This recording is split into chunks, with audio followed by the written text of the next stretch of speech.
A rough week for the banking industry. The collapse of Silicon Valley Bank. The second biggest bank collapse in U.S. history. We begin our report with the abrupt closures of 3 banks in a matter of days that are now sending shockwaves across sectors of the economy and raising concerns about the U.S. banking system. Drama dimulai. Setelah kejatuhan Lehman Brothers di tahun 2008 lalu yang membuat perekonomian Amerika Serikat morat-marit, keruntuhan Silicon Valley Bank yang terjadi hanya dalam 48 jam pada Jumat pekan lalu akibat penarikan dana nasabah secara besar-besaran menjadi kebangkrutan Bank Amerika Serikat terbesar kedua dalam sejarah. Gelombang keruntuhan itu kemudian menjadi tsunami yang menyeret sejumlah bank lain. Saham-saham perbankan dan teknologi hancur lebur.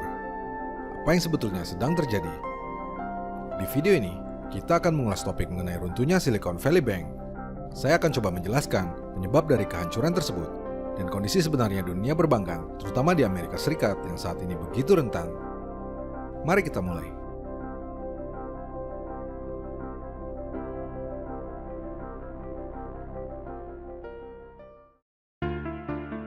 Didirikan pada tahun 1983, Silicon Valley Bank yang berspesialisasi dalam perbankan untuk perusahaan rintisan teknologi sebenarnya bukan bank yang terlalu besar. Asetnya pun terbilang kecil. SVB adalah bank yang sangat spesifik. Namun keruntuhannya yang berlangsung hanya selama 48 jam dalam seketika menjadi sorotan dunia. Keterkaitannya dengan startup dan dunia teknologi yang sedang mengalami tren penurunan dengan berita mengenai penutupan dan PHK besar-besaran membuat berbagai spekulasi tentang keruntuhan yang dapat meluas.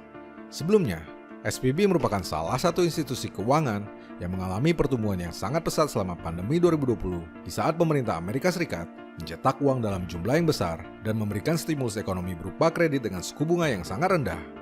Pada saat pandemi berlangsung, kita tahu sektor teknologi juga bertumbuh secara signifikan, membuat banyak startup mendapatkan pendanaan dengan mudah, di mana hampir separuh dari seluruh perusahaan rintisan di Amerika Serikat menyimpan dana yang mereka miliki di Silicon Valley Bank.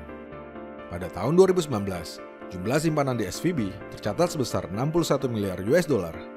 Angka ini melonjak menjadi sekitar 189 miliar US dollar pada akhir 2021. Tentu saja, sebagai sebuah institusi keuangan, SVB kemudian mengelola dana simpanan yang mereka miliki untuk mendapatkan keuntungan yang lebih besar. Pilihan kemudian dijatuhkan kepada obligasi jangka panjang yang memberikan tingkat pengembalian yang stabil tetapi relatif aman. SVB kemudian menginvestasikan 80 miliar US dollar dari simpanan perusahaan teknologi yang mereka miliki dalam bentuk obligasi jangka panjang dan sekuritas lain yang kemudian dapat mereka putar untuk membayar deposan dengan tarif yang lebih rendah. Masalah lalu dimulai tatkala sektor teknologi mengalami tren penurunan setelah pandemi. Ketatnya pendanaan dan kebutuhan akan dana tunai untuk operasional telah menyebabkan penarikan dana secara berkelanjutan. Di saat bersamaan, inflasi tinggi di Amerika Serikat akibat aksi cetak uang berlebihan selama pandemi dan berbagai masalah perekonomian yang lain, kemudian membuat The Fed menaikkan suku bunga secara agresif hingga level 4,5 sampai 4,75%, tertinggi sejak 2007. Suku bunga yang tinggi ini kemudian membuat yield surat utang jangka pendek yang beredar sebelum suku bunga naik akan kalah kompetitif dibanding suku bunga surat utang yang diterbitkan setelah suku bunga The Fed naik. Tentu saja, SVB yang memiliki investasi dalam jumlah besar ketika suku bunga acuan masih sangat rendah, kemudian kelimpungan. Ketika nasabah membutuhkan dana dan mereka terpaksa menjualnya ke pasar, maka mereka harus menjualnya dengan harga yang lebih murah. Aksi ini sendiri telah menyebabkan kerugian sebesar 1,8 miliar US dollar atau sekitar 27,8 triliun rupiah. Kolapsnya Silvergate beberapa waktu sebelumnya akibat skandal FTX telah meningkatkan kewaspadaan yang tinggi di antara para nasabah. Sayangnya, penarikan dana oleh nasabah yang sontak memicu pengumuman dari CEO atas rencana penambahan modal dengan penjualan saham melalui saham preferen convertible dan penjualan saham kepada perusahaan investasi yang lain justru membuat nasabah semakin waspada dan panik. Bank run pun terjadi. Bank run atau penarikan dana besar-besaran dari para nasabah merupakan malapetaka terbesar yang dapat terjadi di dunia perbankan.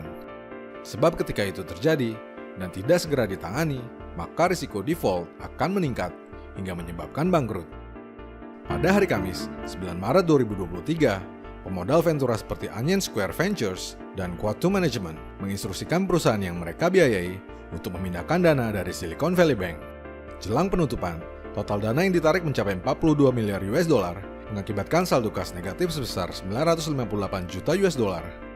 Bersamaan dengan itu, harga saham induk Silicon Valley Bank, SVB Financial Group, anjlok lebih dari 60%.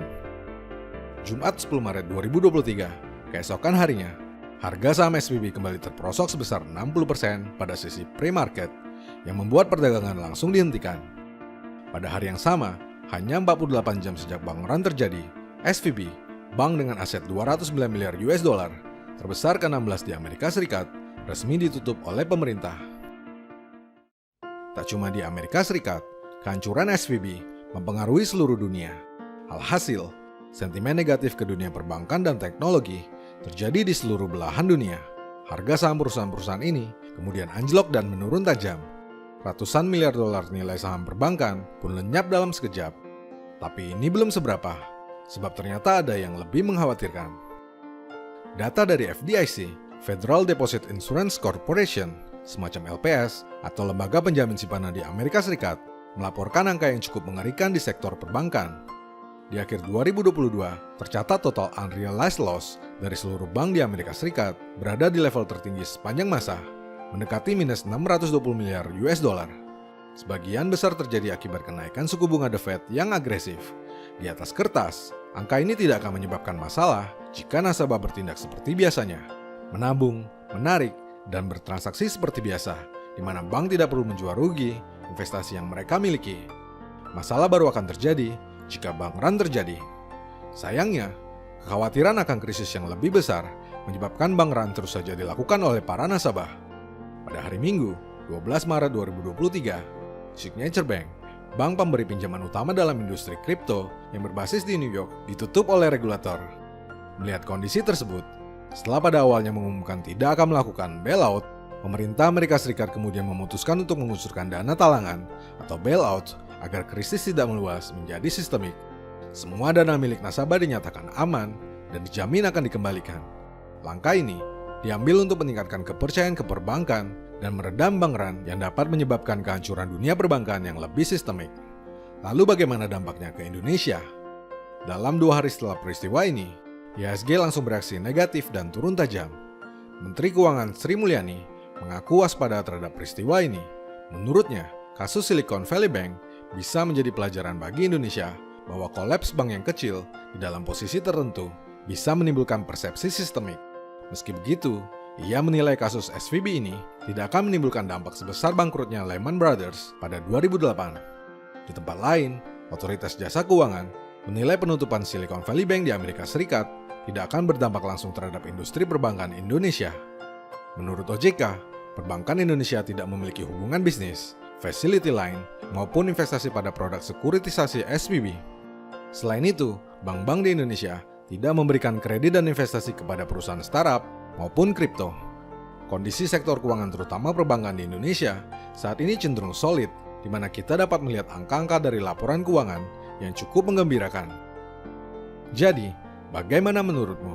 Apakah kamu masih percaya dengan bank? Lalu apakah menurutmu resesi 2023 saat ini sudah dimulai? Saya, Rianto Astono.